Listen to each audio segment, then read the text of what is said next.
The slap cracked like thunder across first class, silencing the cabin as Dr. Simone Monroe clutched her cheek, her pregnant belly trembling with shock. Passengers froze, phones recording, while the flight attendant's eyes blazed with misplaced authority. To her, Simone was just a nuisance, an uppity woman daring to question procedure. What she didn't know was devastating Simone wasn't just any passenger. She was the wife of Marcus Thorne, the man who built the airline from nothing. In that instant, the attendant's career, her reputation, and the company's spotless image teetered on the edge of ruin, sealed by one unforgivable strike. The air in the Aura Air Celestial Lounge at JFK was a carefully curated symphony of tranquility. Soft jazz notes mingled with the gentle clinking of porcelain and the distant muted roar of jet engines. It was an oasis of calm amidst the controlled chaos of international travel. Dr. Simone Monroe, however, felt none of it. Her hand rested protectively on the gentle swell of her 6-month pregnancy, a small, constant reassurance in a world that had suddenly tilted on its axis. Her phone buzzed with another text from her sister in London. "Dad's stable, but the doctors are still concerned. He's asking for you."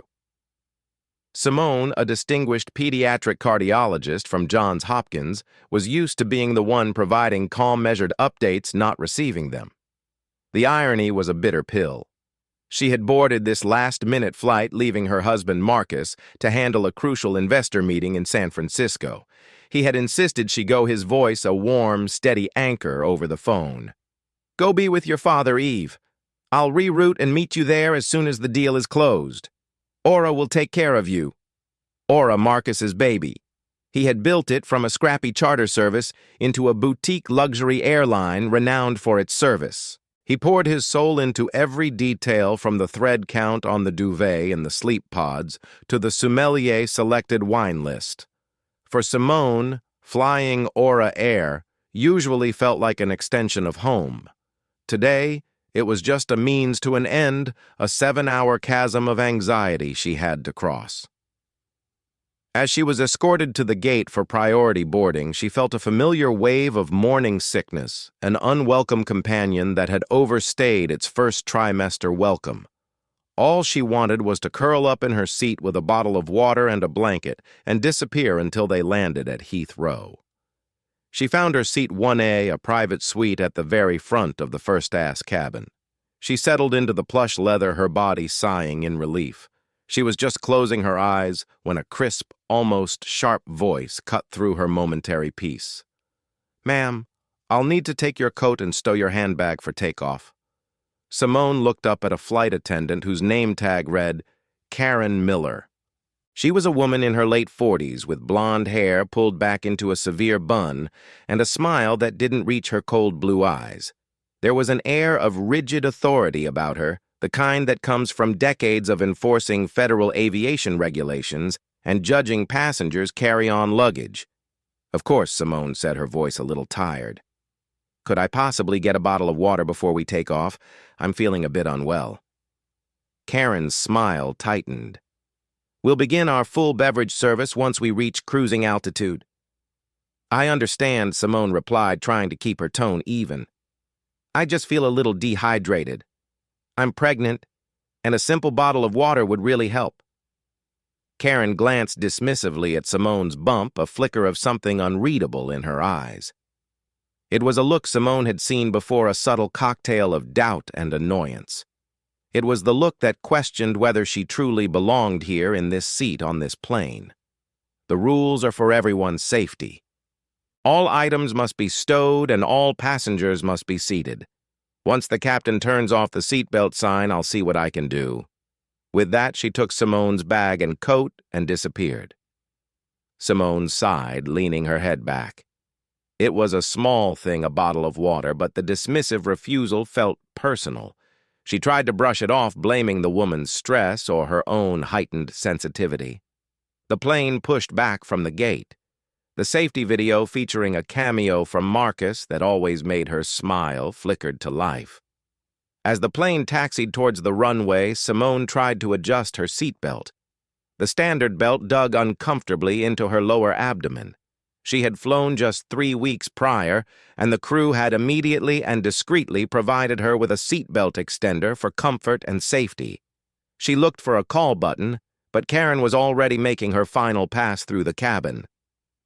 "Excuse me?" Simone called out softly as Karen approached. "Could I get a seatbelt extender? This one is quite uncomfortable." Karen stopped, her posture stiffening. She looked down at Simone, then at the fastened belt, her lips pursed in a thin line of disapproval. "Ma'am, you need to be properly secured for takeoff. The belt is designed to sit low and tight across your hips." "I know," Simone said patiently, her medical training kicking in, "but on a pregnant woman that can put undue pressure on the uterus. An extender allows it to be positioned safely below the belly. Your colleague on my flight from Baltimore gave me one without any issue." Karen's expression soured. "I am the purser on this flight, and I am telling you that you are wearing it correctly. We don't just hand out extenders because a passenger finds the belt uncomfortable. They are for passengers of size who cannot otherwise secure the belt." The implication was clear and deeply insulting. Simone felt a flush of anger rise in her chest, but she tamped it down. It's not about comfort. It's about safety. Standard procedure for pregnant passengers on most major airlines, including, I believe, this one. I am aware of the procedure. Karen snapped, her voice now loud enough to draw the attention of the passenger in 2A, a young man with headphones around his neck who was now watching with undisguised interest. "And in my 20 years of flying, I've never had a complaint. Please keep the belt as it is." She made a move to walk away. This was no longer about a seatbelt or a bottle of water. It was about dignity. "I'm a doctor." Simone said, her voice quiet but firm, laced with an authority that Karen was not expecting. "And I am telling you that this is not safe for my baby.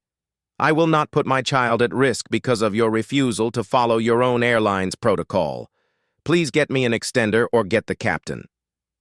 The cabin fell silent. The young man in 2A, whose name was Liam, had discreetly propped his phone up on his tray table and started recording. Karen's face, already pale, turned a mottled red. To be challenged so directly, so publicly by this woman. It was an affront to her authority, her experience, her entire sense of order. In her mind, Simone was no longer a passenger. She was a problem, an uppity woman who thought her first-class ticket gave her the right to question the crew. All the day's frustrations, a fight with her ex-husband over money, a younger flight attendant getting a more desirable route, the relentless pressure of the job coalesced into a single point of white-hot fury directed at Dr. Simone Monroe.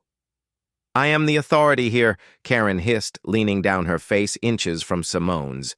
"You will do as you are told. You will sit back, you will be quiet, and you will not question me again. Do you understand me?" Simone was stunned by the venom in the woman's voice. She did the only thing she could think to do. She stood up or tried to her pregnant belly, making the movement awkward in the confined space. She needed to create distance to de-escalate to find another crew member. "I will not be spoken to this way," Simone said, her voice trembling slightly with a mixture of shock and anger.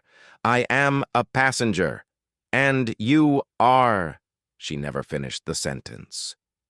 In a flash of pure, unrestrained rage, Karen's hand shot out. The sound was a sickening crack that cut through the cabin's hum. A slap, hard and sharp, across Simone's face. Time seemed to freeze. Simone stumbled back into her seat, her hand flying to her cheek, her mind reeling in disbelief. The sting on her skin was nothing compared to the profound shock, the absolute violation. A gasp came from an older woman across the aisle. Liam in 2A caught his breath, his phone still recording the lens, capturing the raw, ugly moment in perfect, damning clarity. Karen stood frozen for a second, her own eyes wide with a flicker of horror at what she'd done. The dam of her professionalism had not just cracked, it had been obliterated. But just as quickly, the horror was replaced by a defiant, defensive glare. Simone's world narrowed to the throbbing on her cheek in the face of the woman who had put it there. The anxiety about her father, the nausea, the stress of the trip, it all vanished, replaced by a cold, terrifying calm. The wife of Marcus Thorne had just been assaulted on an Aura Air flight, and Karen Miller had no idea of the world of consequences she had just unleashed upon herself. The slap's echo faded, but the silence it left behind was heavy and suffocating. Every eye in the first-class cabin was fixed on the tableau. Simone cradling her cheek in stunned disbelief, and Karen standing rigid, her chest heaving as adrenaline wared with the dawning horror of her actions. A junior flight attendant, a young woman named Chloe, with wide, frightened eyes, rushed forward from the galley. "Karen, what happened?" Karen shot her a venomous look. This passenger became aggressive and unfastened her seatbelt during taxi. She was a threat. The lie was blatant, a desperate scramble to reframe reality. But Liam in seat 2A wasn't having it. He lowered his phone, his face pale with shock. A threat. She asked for a seatbelt extender. "You screamed in her face and you hit her. I got the whole thing on video." Karen's head whipped toward him, her eyes wild. "You are not permitted to film the crew. That is a federal offense. Assaulting a pregnant passenger is a bit more serious, don't you think?" Liam retorted, his voice shaking but firm. The commotion reached the cockpit. A calm, authoritative female voice came over the intercom. "Cabin crew report to the flight deck." Now it was Captain Eva Rostova, a no-nonsense veteran pilot, known for her unflappable demeanor. Chloe, looking terrified but resolute, touched Karen's arm. "We have to go." As Karen was led away, her face a mask of defiant fury. Chloe paused beside Simone's seat. "Ma'am, Dr. Monroe, are you all right? I'm so sorry. Let me get you some water." "An ice pack." Simone finally found her voice, though it was raspy. "My baby." I felt a sharp pain when she couldn't finish, her hand flying to her abdomen where a cramp was tightening like a fist. The stress, the shock, the physical jolt, it was all converging on the most vulnerable part of her. Panic flared in Chloe's eyes. Okay. We're returning to the gate immediately. The captain has already called for medics to meet us." The plane, which had been nearing the runway, began a slow, deliberate turn, back towards the terminal. An announcement from Captain Rostow came over the speakers, her voice devoid of emotion, but carrying an unmistakable weight of authority. "Ladies and gentlemen, this is your captain speaking. Due to a security incident in the cabin, we are returning to the gate. We appreciate your patience. We will provide more information shortly." Passengers in the other cabins began to murmur. Their curiosity piqued. In first class, the atmosphere was thick with a shared sense of shock. The older woman who had gasped, a Mrs. Gable, leaned across the aisle. "My dear, are you all right? I saw the whole thing. That woman was a menace. You were perfectly calm." "Thank you, Simone," whispered the validation, a small comfort. She accepted the ice pack Chloe offered, pressing it to her throbbing cheek. The physical pain was a dull ache, but the emotional turmoil was a raging storm. Her primary concern shifted entirely to the life inside her. The cramping was persistent, a terrifying reminder of her baby's fragility. When the plane docked, the jet bridge connected with a soft thud that sounded like a gavel. The door opened, not to disembarking passengers, but to two Port Authority police officers and a team of paramedics. They came directly to Simone's seat. Karen Miller was escorted off the plane, first her face stony, refusing to make eye contact with anyone. The police were professional quiet, asking her to accompany them. The paramedics were gentle and efficient, checking Simone's vitals and listening to her description of the cramping. "We need to get you to a hospital to be monitored, Mom," the lead paramedic said kindly, just as a precaution. As they helped her to her feet, a representative from Aura's ground staff, a man in a crisp suit named David, approached her. His face was a picture of professional concern. "Dr. Monroe, I am the station manager. I am profoundly sorry for what you have experienced on our flight. We have a private lounge for you where you can wait for transport, and we will handle everything. Your luggage, your onward travel to London, everything." Simone just nodded, feeling numb. She allowed herself to be led off the plane away from the prying eyes of the other passengers. In the sterile quiet of the celestial lounge, the very place her ordeal had begun, she finally let the tears fall. They weren't just for the humiliation or the pain, but for the fear. Fear for her baby, and fear for her father waiting for her across an ocean she now felt unable to cross. David, the station manager, handed her a bottled water. "Is there anyone we can call for you?" Dr. Monroe Simone wiped her eyes and took a deep breath. "Yes." There was one person.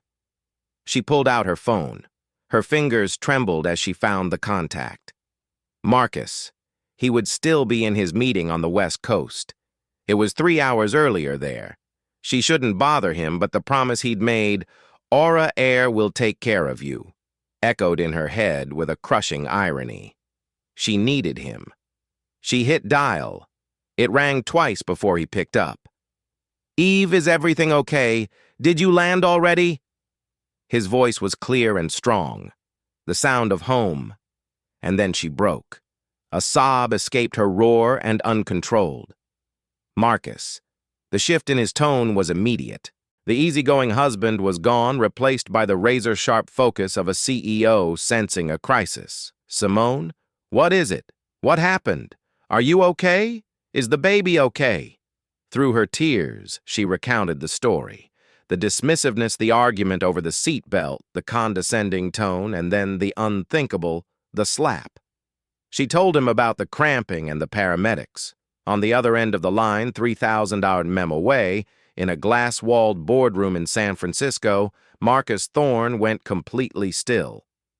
The investors across the table watched as every ounce of warmth drained from his face, replaced by an expression of such cold, controlled fury that it seemed to lower the temperature of the room.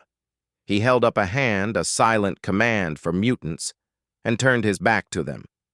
His voice when he spoke to Simone was terrifyingly soft. "What was her name, Eve? Karen?" Simone whispered. "Karen Miller? Okay, baby. Listen to me. You are safe now. Let the medics take you to the hospital. Get checked out. That is your only priority. Do not worry about your father. Do not worry about your luggage. Do not worry about a thing. I am handling it. But your meeting, the meeting is over," he said, his voice flat and hard as granite. "I'm on my way. I love you." He hung up. He turned back to the stunned investors. "Gentlemen, I apologize. A severe family emergency has arisen. We will have to postpone." Without another word, he packed his briefcase, his movements precise and economical. His assistant, a young man named Ben, scurried after him. "Mr. Thorne, what do I tell them? Where are you going?" Marcus didn't break his stride as he headed for the private elevator. "Clear my schedule for the rest of the week, get the jet ready for immediate departure destination JFK, and get Daniel Chen in HR, and Jessica Alvarez from our legal team on a conference call with me in 30 minutes. Tell them to access all records, flight manifests, and personnel files for Aura Air Flight 707 New York to London. There's been an incident."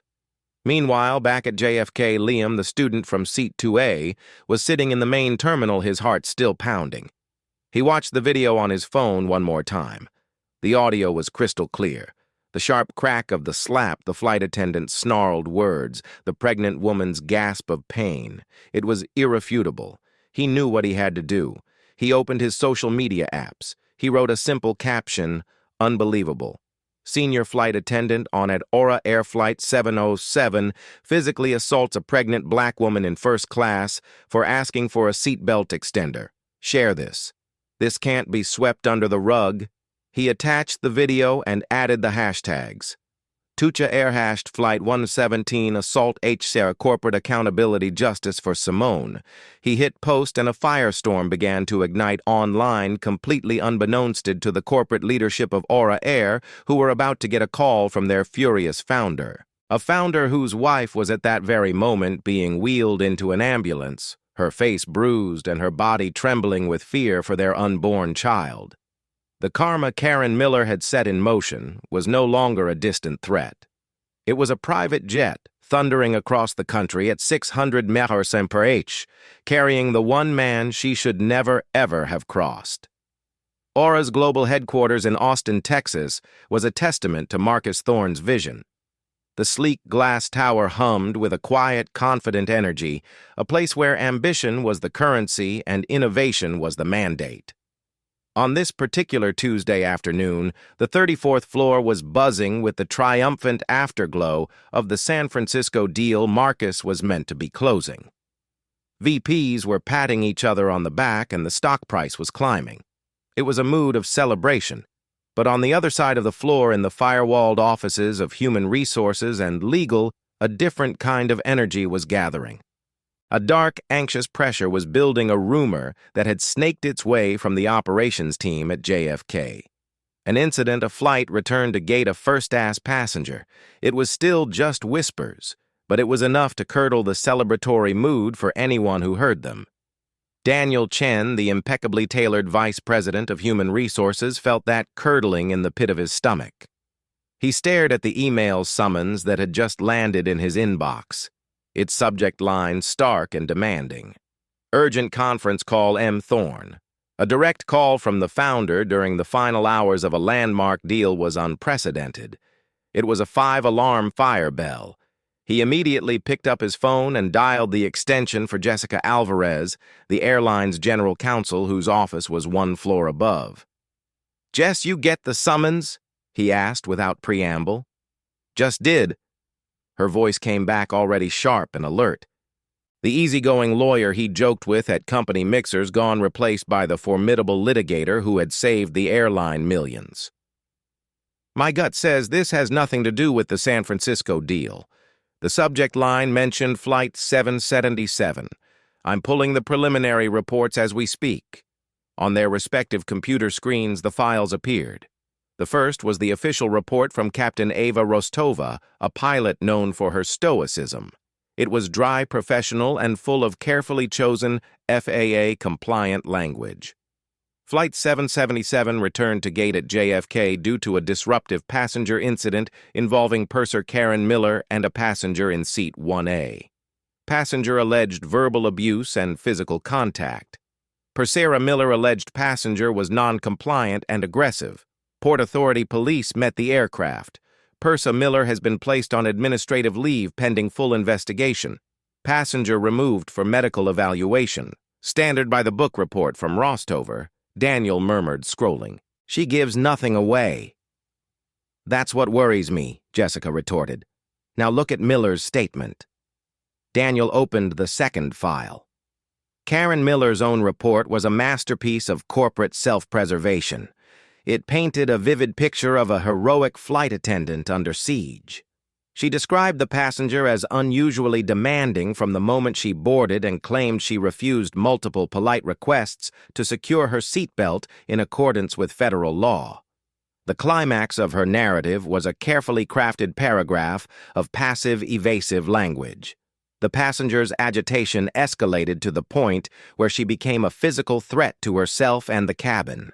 In an attempt to de-escalate and create a safe space, I raised my hands defensively. In the process, I inadvertently made contact with the passenger's face while gesturing for her to remain seated. Jessica scoffed, her voice dripping with contempt, inadvertently made contact while gesturing. "That's not an explanation, Dan. That's a lie someone stayed up all night rehearsing.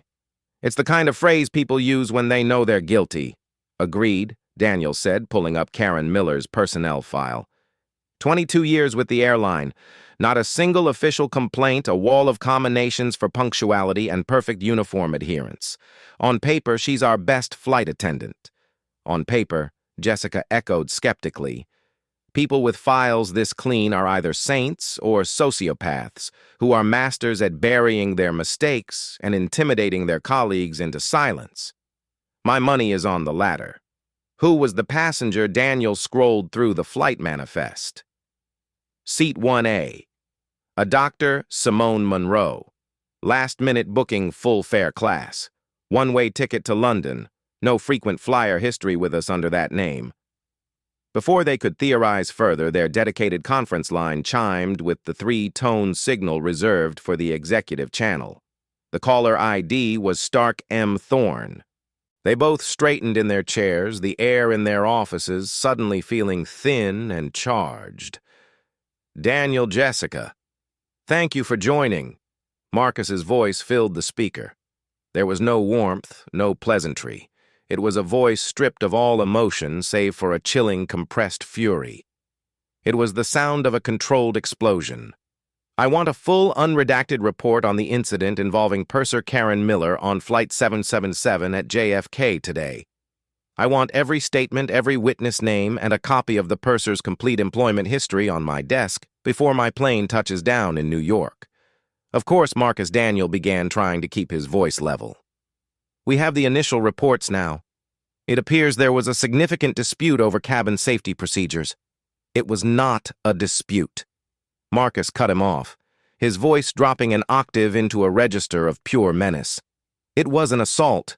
Your purser, your 22-year veteran, slapped a pregnant passenger across the face." The words landed like a physical blow. Daniel Chen felt the blood drain from his face. Jessica let out a short, sharp breath. This was a nightmare. A full-blown company-killing nightmare. The passenger in seat 1A. Marcus continued, his voice now dangerously, terrifyingly quiet, is Dr. Simone Monroe. "I'm going to need you both to use the full extent of your professional discretion and intelligence to understand the gravity of this situation when I tell you that Dr. Monroe is my wife." For a full 10 seconds, there was absolute silence on the line, broken only by the sound of Daniel Chen's own heart pounding in his ears. Simone Monroe, Simone Thorne. Of course, she used her professional name, the owner's wife, pregnant, assaulted by their own senior staff on their own flagship aircraft. The floor seemed to drop out from beneath Daniel's chair. He saw his career, his pension, and the company's pristine reputation flashing before his eyes. Jessica, ever the lawyer, found her voice first a slight tremor belying her professional composure. "Marcus, my God, is the baby okay? She's at Lenox Hill Hospital." "They are cautiously optimistic," he said. And for a fleeting moment, the voice of a terrified husband broke through the CEO's armor before being ruthlessly suppressed.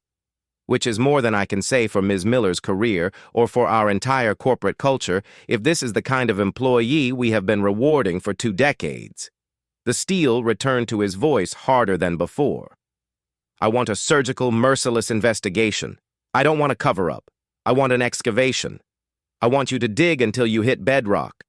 I want every passenger from that first-class cabin contacted personally by a senior manager tonight.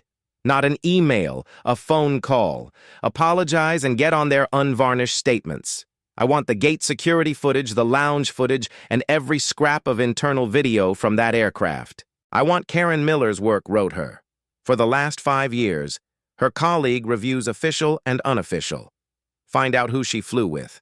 Find out who was afraid of her. I want to know who trained her, who promoted her, and who has been signing off on her perfect record. Am I clear?" Crystal Jessica said, her fingers already flying across her keyboard, a flurry of emails dispatching her legal team. "One more thing," Marcus added.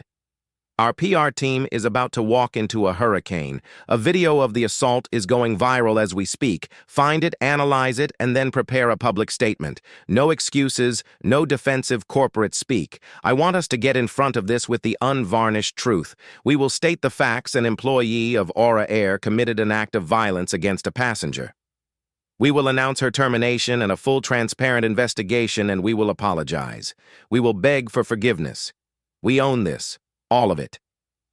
The call ended, leaving a deafening silence in its wake. Daniel, still reeling, numbly typed Natar Air into a social media search bar. The first result, already trending nationally, was a post from a user named Liam Carter 22. He clicked play. The quality was horrifically good. He saw Dr. Simone Monroe, a woman he now recognized from company holiday party photos. Her face a mask of dignified disbelief. He heard her calm, intelligent voice advocating for her own safety. And then he saw Karen Miller, her face twisted into a snarl of pure malice, leaning in her voice a venomous hiss. And then the slap, unmistakable, vicious, cruel. Daniel felt physically sick. The comment section was a roaring torrent of digital fury at Air. Fire her now, and I hope she gets sued into oblivion. Boycott Air as a flight attendant for another airline. This is horrifying. This is assault period. That woman does not deserve her wings. Just saw this on CNN's breaking news feed. Your stock is going to tank at Air. You guys are done. It was already a tsunami. News outlets were running with it. Their stock, just hours before the pride of the market, was now projected to open with a catastrophic drop. The San Francisco deal was forgotten. Meanwhile, at Lenox Hill Hospital, Simone lay in the quiet dimness of a private room. The terrifying cramps had subsided, and the steady rhythmic thump, thump, thump of her baby's heartbeat on the fetal monitor was the only sound that mattered. Dr. Anna Sharma, the obstetrician, had been wonderfully reassuring. "Everything looks stable, Dr. Monroe," she'd said. "The baby is strong, but we want to keep you overnight. The most important thing now is rest and zero stress." Easy for her to say. Simone scrolled through the news on her phone and saw it. Her own face, a pixelated still from the video, blurred but recognizable under a blaring headline. Shocking video flight attendant assaults. Pregnant passenger on luxury airline. Reading the story, seeing the outrage from thousands of strangers was a bizarre, out-of-body experience. It was horrifyingly public, but it was also a profound validation. She wasn't crazy. She hadn't overreacted. The world saw what she had felt. It was wrong. Hours later, the door to her room opened softly. Marcus stood there. He looked like he had aged 10 years in the last 10 hours. His suit jacket was gone, his tie was loosened, and his face was etched with exhaustion. But his eyes locked on her were filled with a universe of love relief and a deep, simmering fury. He crossed the room in 3 long strides and took her hand, his touch infinitely gentle, as if she were made of priceless, fragile porcelain. He didn't speak at first, just leaned down and pressed a long, soft kiss to her forehead, then another to the swell of her belly over the thin hospital blanket. "I'm so sorry, Eve." He finally whispered, his voice thick with an emotion he rarely showed. "I promised my airline would take care of you. I promised. And it let you down in the worst way imaginable." "It wasn't the airline, Marcus," she said softly, her fingers tracing the worry lines on his brow. "It was one hateful person." He looked up, and she saw the cold fire return to his eyes. One hateful person who was allowed to thrive in our system for 22 years. He counted that as a failure of leadership. "That is on me, and I am going to fix it. I am going to tear down the culture that allowed her to exist and rebuild it from the foundation up. I promise you that." His phone buzzed with a text. He glanced at it. It was from Jessica Alvarez. "We have her. Karen Miller has been called for a formal debriefing at JFK Ops 10:00 a.m. tomorrow. She's walking into the lion's den and has no idea." Marcus typed a quick reply. He then put the phone away and looked back at his wife, his expression softening once more. "You rest, Eve. You and our baby. That's all that matters." He kissed her again. "I have a meeting to attend tomorrow." He was no longer just the husband. He was the founder, the CEO, the owner. He was the lion. And judgment was coming to New York. The Air JFK Operations Center was a world Karen Miller knew intimately. For 22 years, its corridors had been her domain. She walked down the hallway, the brisk, authoritative click of her heels on the polished terrazzo floor. A familiar sound of her own importance. She felt a knot of anxiety, of course, but it was a shallow, manageable feeling easily overshadowed by a towering sense of righteous indignation. Her union rep had been clear stick to the script. She had replayed the narrative in her mind 100 times, until it felt like the absolute truth. The passenger was agitated and non-compliant, a clear and present danger during a critical phase of ground movement. I felt threatened. My actions were solely to maintain control and ensure the safety of the cabin. The viral video was a pest and illegally recorded snippet stripped of all context. It was amateur theatrics against her decades of decorated service. The company, she reasoned with the conviction of a veteran, would always protect its own. They needed her. They would quell this social media brushfire with a quiet settlement and a non-disclosure agreement for the passenger. In a week, it would all be forgotten. She was safe.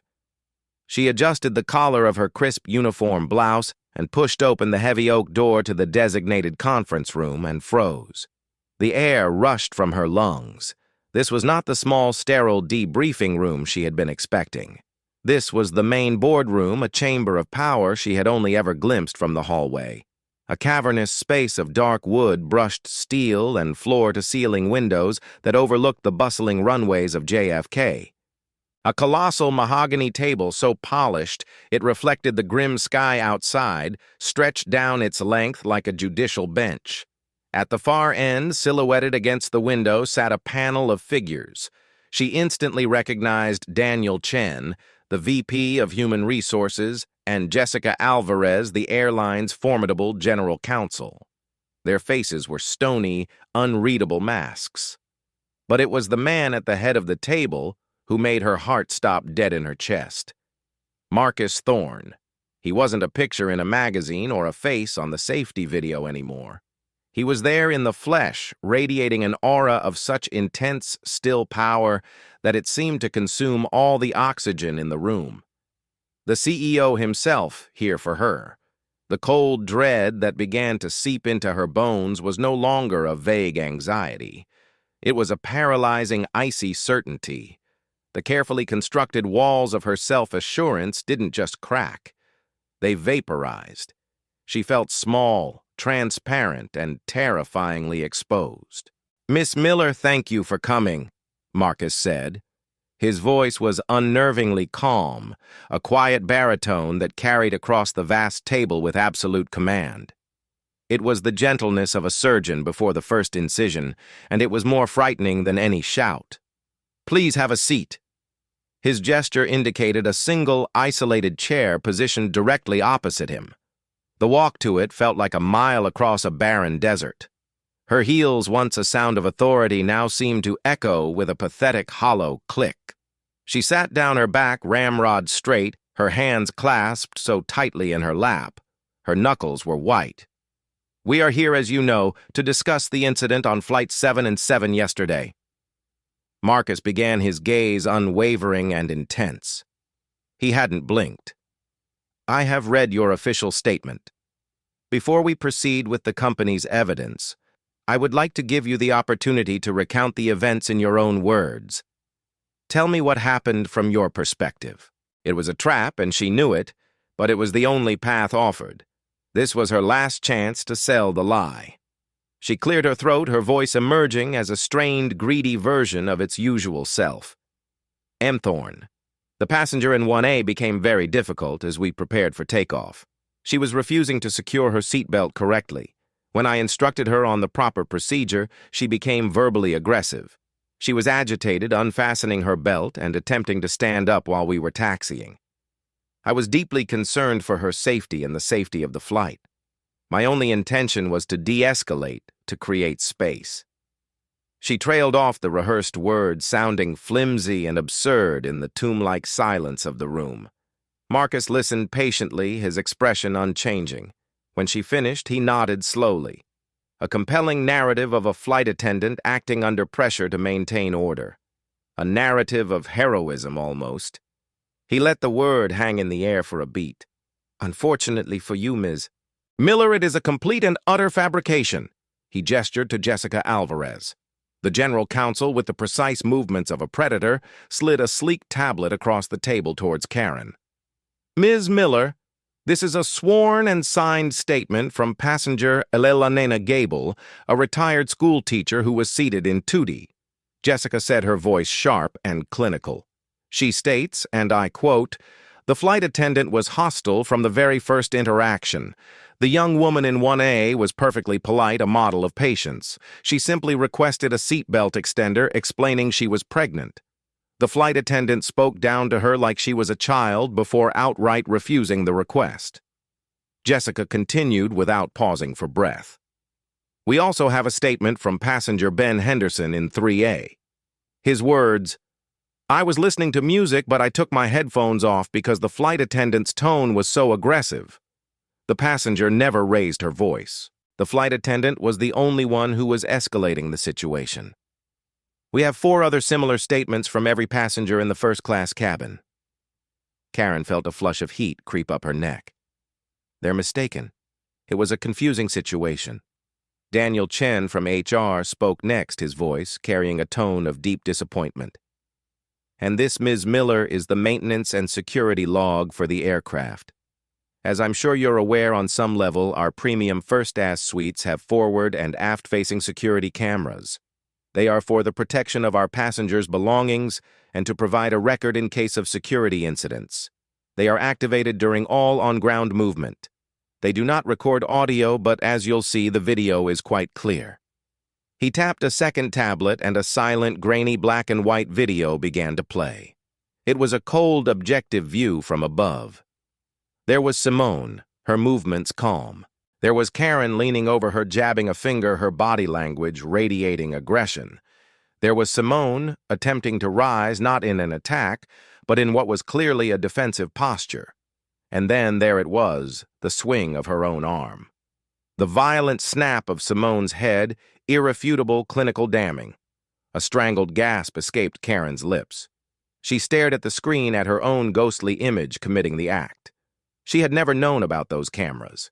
In 22 years, no one had ever mentioned them. And then, of course, Marcus said, his voice dropping to a near whisper, "There is this." He nodded toward the large 80-inch monitor mounted on the wall. It flickered to life. The video was instantly recognizable.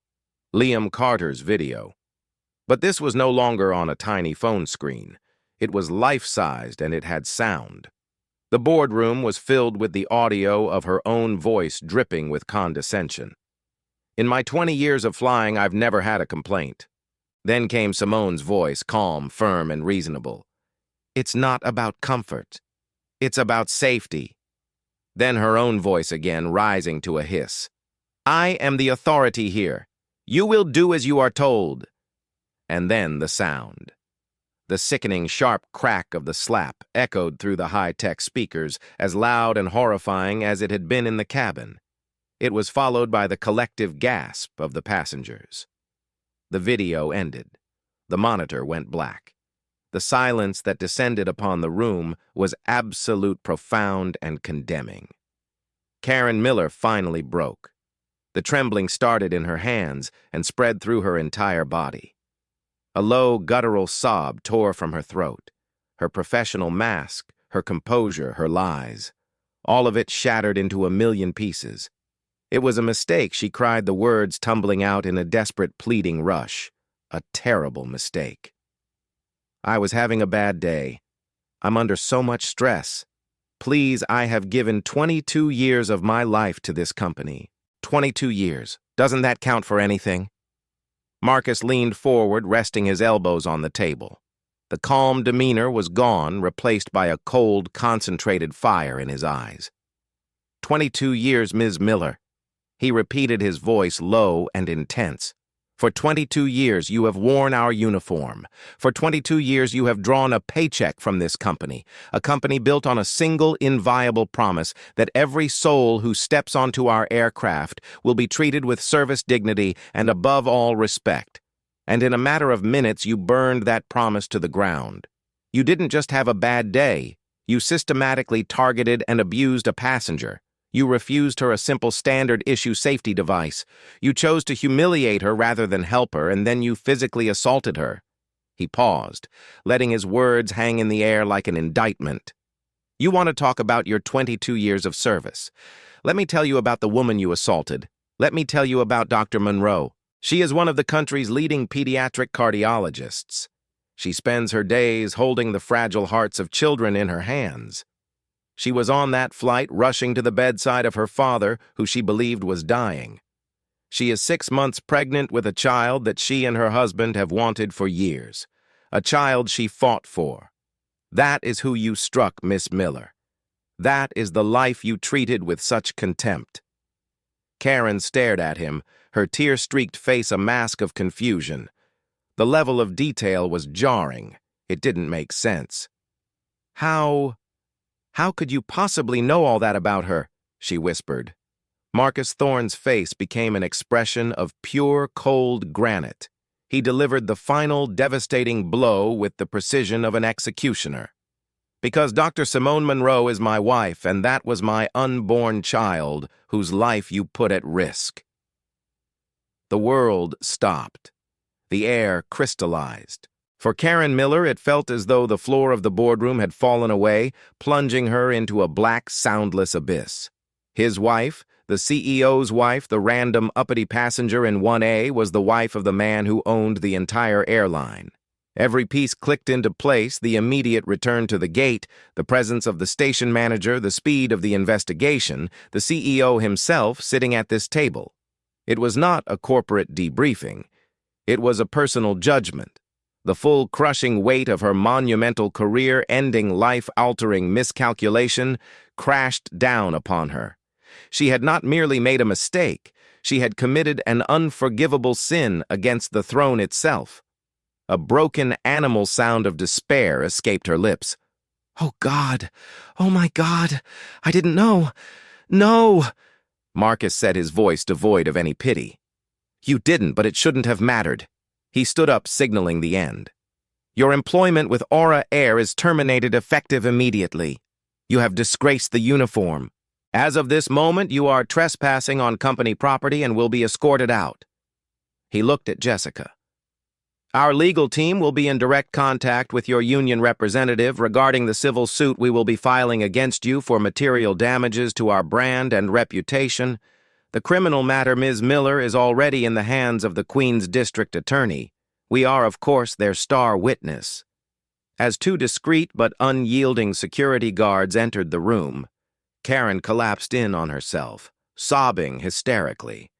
They helped her to her feet and guided her out, her cries echoing down the hall she had once patrolled with such pride. Marcus watched her go, his expression grim. He turned to his stunned team. "This ugliness does not end here," he said, his voice ringing with a new powerful resolve. "This is a new beginning. This cancer of prejudice was allowed to grow in the dark. We are about to flood this entire company with light." In the weeks that followed, Marcus Thorne didn't just manage a crisis, he ignited a revolution. He personally fronted a press conference, his public apology raw and direct. He announced not just the termination, but the vigorous prosecution of Karen Miller. He then introduced the Simone Monroe Initiative, a ground-up overhaul of corporate culture. It mandated deep, immersive training on unconscious bias de-escalation and dignitary service designed and co-led by civil rights experts. He publicly promoted Chloe, the junior flight attendant, celebrating her as the new standard of Aura Air integrity. He established the Liam Carter Journalistic Courage Scholarship at NYU. And most powerfully, at the initiative's launch, a healthy and radiant Simone stood beside him. "What happened to me was born from prejudice," she stated, her voice steady and clear. "But the response to it can be born from purpose. We cannot erase the ugly moments of our past, but we have a profound obligation to learn from them to build a better, kinder future." The story of Flight 777 became an industry legend, not just as a cautionary tale of one woman's spectacular downfall, but as the story of an airline that faced its darkest moment and chose not to hide, but to transform. Aura Air became a leader not just in luxury, but in ethics, a legacy of accountability, rebirth, and respect, forged in the fire of one hateful act and the unwavering conviction of a husband who turned a personal violation into a universal victory. The story of Karen Miller isn't just about a single catastrophic mistake. It's a testament to the fact that karma often works, not through mystical forces, but through the clear, direct consequences of our own actions. She didn't just lose her job, she faced a public reckoning, legal penalties, and the irreversible shame of her prejudice being broadcast to the world. Her 22-year career was erased by 22 seconds of hate. But the true karma, the lasting impact, was not in her downfall, but in the positive change it created. Because of her actions, a multi-billion-dollar airline was forced to look in the mirror and become better. New training programs were born, brave employees were rewarded, and a new standard of accountability was set. It's a powerful reminder that while one person's cruelty can cause immense pain, the response to that cruelty can create ripples of positive change that extend far beyond the initial event. If this story of ultimate accountability and TR transformative justice resonated with you, please show your support by hitting the like button, sharing it with your friends, and subscribing to the channel. Your engagement helps us bring more compelling stories like this to light.